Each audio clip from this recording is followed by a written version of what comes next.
Veremos agora como formatar números. Para facilitar, eu irei remover o conteúdo da coluna B apenas para redimensionar a altura das linhas. Digamos que a coluna C tem informações relacionadas a dinheiro.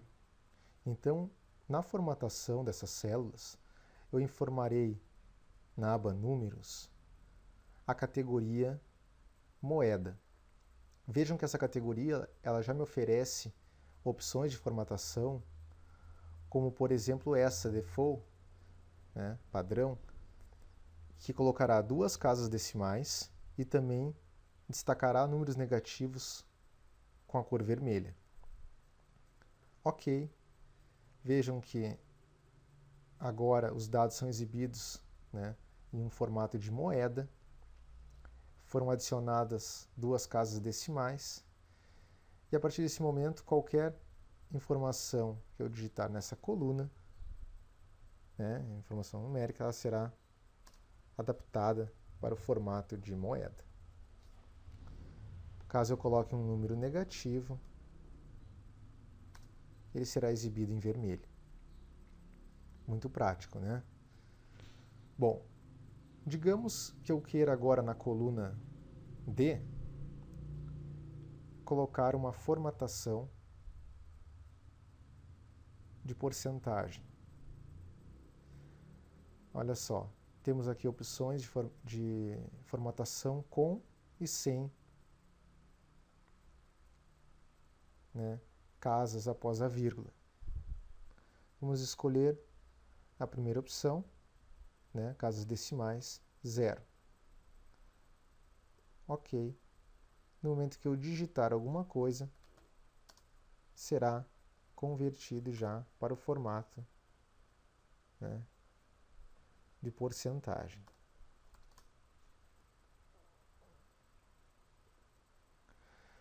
Digamos que na coluna E eu queira colocar uma data.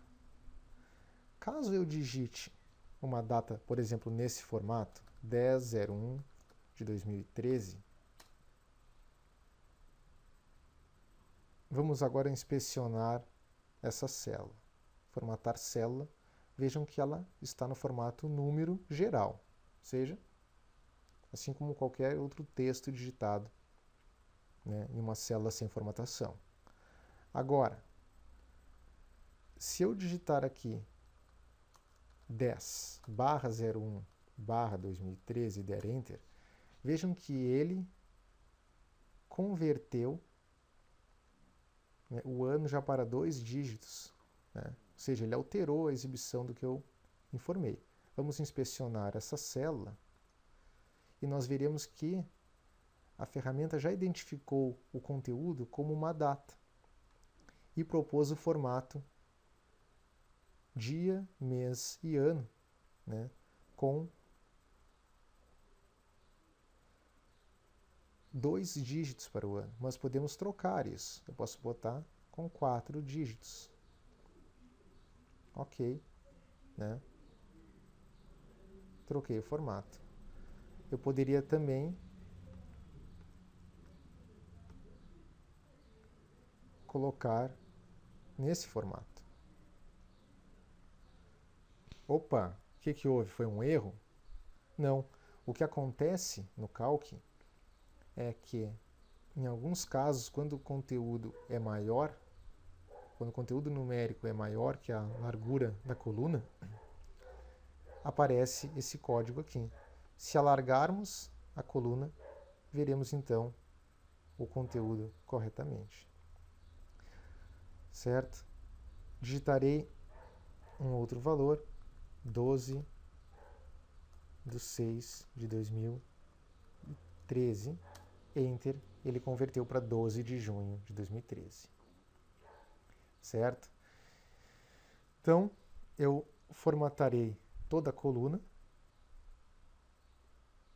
colocarei no formato data, mês, dia, mês, ano, sendo que o ano com 4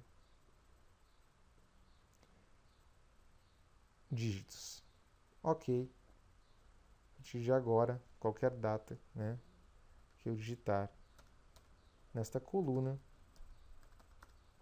será convertida para o formato especificado na formatação. Então aqui nós temos 3 exemplos de formatação usando números: moeda, percentual e data.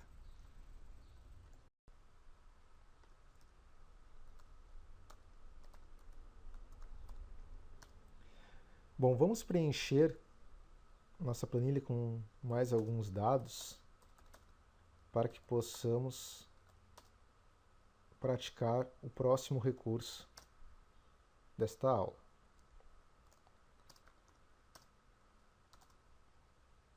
Vejam que datas também podem ser usadas com autopreenchimento. Botarei aqui uma data, 2 datas com intervalo de, por exemplo, 4 dias. Seleciono as 2 datas. Quando eu faço o autopreenchimento, o intervalo das próximas é de 4 dias. Bom, muitas vezes precisamos tratar os dados que estamos trabalhando, né, e precisamos organizá-los em função de alguma coluna, de algum valor, né? Isso é o que chamamos de classificação de dados, né, que nada mais é que a ordenação dos nossos dados em função de algum critério. Eu irei excluir essa coluna aqui para facilitar nosso trabalho, né? O que acontece? Quando vamos ordenar nossas informações, é importante que a gente mantenha, né, a relação entre os dados. Então, ou seja, não faz sentido eu ordenar a coluna C se eu não carregar junto com, por exemplo, caso eu mova o dado da coluna C, esse 25, mais para cima, ele só vai fazer sentido se eu carregar junto as informações de julho, 28 e 26/10. Ou seja, eu preciso, né, ordenar esses dados, né, mas eu tenho que manter, né, a informação do jeito que ela me foi apresentada.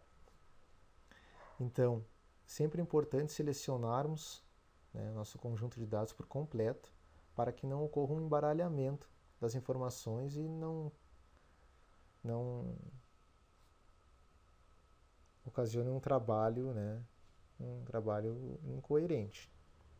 Então, selecionamos os dados e vamos no menu Dados, Classificar.